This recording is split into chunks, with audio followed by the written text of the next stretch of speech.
Hi, a pleasant morning to everyone. A warm welcome to HG English Lab. ಪ್ರಿಯ ಸ್ನೇಹಿತರೆ, ಇವತ್ತಿನ ದಿನ second P U C ವಿದ್ಯಾರ್ಥಿಗಳಿಗಾಗಿ 2025 ಮತ್ತು 26ನೇ ಸಾಲಿನಲ್ಲಿ ಬರ್ತಕ್ಕಂಥ ಪಿ ಯು ಸಿ ಪರೀಕ್ಷೆಗಳಿಗೆ ಇಂಗ್ಲೀಷ್ ಭಾಷೆಯಲ್ಲಿ 32 ಅಂಕಗಳನ್ನು ಪಡೆಯುವುದು ಹೇಗೆ ಎಂಬ ಕುರಿತು ವಿಡಿಯೋ ಮಾಡಲಾಗ್ತದೆ.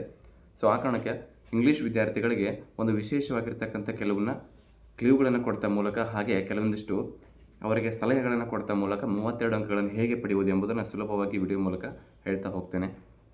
ಅದೇ ರೀತಿ ಈ ಚಾನಲ್ನಲ್ಲಿ ಬರ್ತಕ್ಕಂಥ ಎಲ್ಲ ಇಂಗ್ಲೀಷ್ ಗ್ರಾಮರ್ಗಳಾಗಲಿ ಅಥವಾ ಯಾವುದೇ ಒಂದು ಕಾಂಪಿಟೇಟಿವ್ ಬೇಸ್ಡ್ ಎಕ್ಸಾಮ್ಗಳಿಗಾಗಲಿ ಎಲ್ಲ ರೀತಿಯ ಇಂಗ್ಲೀಷ್ ಬೇಸ್ಡ್ ಗ್ರಾಮರ್ಗಳಿಗೂ ಕೂಡ ಮತ್ತು ಇಂಗ್ಲೀಷ್ ಭಾಷೆಯಲ್ಲಿ ಬರ್ತಕ್ಕಂಥ ಟೆಕ್ನಿಕ್ಸ್ಗಳಿಗೆ ಕೂಡ ಈ ಚಾನಲ್ನ ಸಬ್ಸ್ಕ್ರೈಬ್ ಮಾಡ್ತೀರಿ ಅಂತ ಹೇಳ್ತಾ, ಇಲ್ಲಿ ವಿಶೇಷವಾಗಿರ್ತಕ್ಕಂಥ ಕೆಲವೊಂದಿಷ್ಟು ಪಿ ಯು ಸಿ ವಿದ್ಯಾರ್ಥಿಗಳಿಗಾಗಿ ಈ ವಿಡಿಯೋನ ಮಾಡಲಾಗ್ತಿದೆ.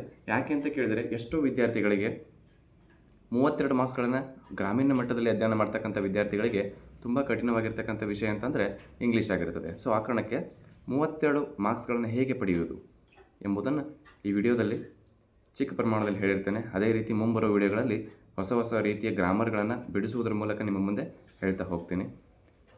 ಪ್ರಿಯ ಸ್ನೇಹಿತರೆ, ಇಂಗ್ಲೀಷ್ ಭಾಷೆಯಲ್ಲಿ ಟೋಟಲ್ ಆಗಿ 2025 ಮತ್ತು 26ನೇ ಸಾಲಿನಲ್ಲಿ ಕ್ವಶನ್ ಪೇಪರ್ಗಳನ್ನು ಆಲ್ರೆಡಿ 3 ಮಾಡಲ್ ಕ್ವಶನ್ ಪೇಪರ್ಗಳನ್ನು ಆಲ್ರೆಡಿ ನಿಮ್ಮ ಪರೀಕ್ಷಾ ಮಂಡಳಿಯಿಂದ ಬಿಡುಗಡೆಯಾಗಿದೆ. ಆ ಒಂದು 3 ಕ್ವಶನ್ ಪೇಪರ್ಗಳಲ್ಲಿ ಬಿಡಿಸುವುದರ ಮೂಲಕ ನಿಮಗೆ ಎಲ್ಲ ರೀತಿಯ ಗ್ರಾಮರ್ಗಳನ್ನು ನಾನು ಬಿಡಿಸ್ತಾ ಹೋಗ್ತೀನಿ, 1 by 1 ವಿಡಿಯೋದಲ್ಲಿ ಮಾಡ್ತಾ ಹೋಗ್ತೀನಿ. ಸೊ ಆ ಕಾರಣಕ್ಕೆ ಇವತ್ತು ನಾನು ಹೇಳ್ತಕ್ಕಂಥದ್ದು ಒಂದೇ ವಿಷಯ ಏನಂತಂದರೆ, ಇಲ್ಲಿ ಯಾವ ರೀತಿ ಅಧ್ಯಯನ ಮಾಡಬೇಕು. ಇನ್ನು ನಿಮಗೆ ಫೆಬ್ರವರಿ 28ನೇ ತಾರೀಕಿಗೆ ಸೆಕೆಂಡ್ ಪಿ ಯು ಸಿ 2025 ಮತ್ತು 26ನೇ ಸಾಲಿನ ಪರೀಕ್ಷೆಗಳು ಆರಂಭವಾಗಲಿದೆ. ಸೊ ಆ ಕಾರಣಕ್ಕೆ ಇನ್ನೂ 20 ದಿನ ಮಾತ್ರ ನಿಮಗೆ ಸಮಯ ಉಳಿತಿದೆ.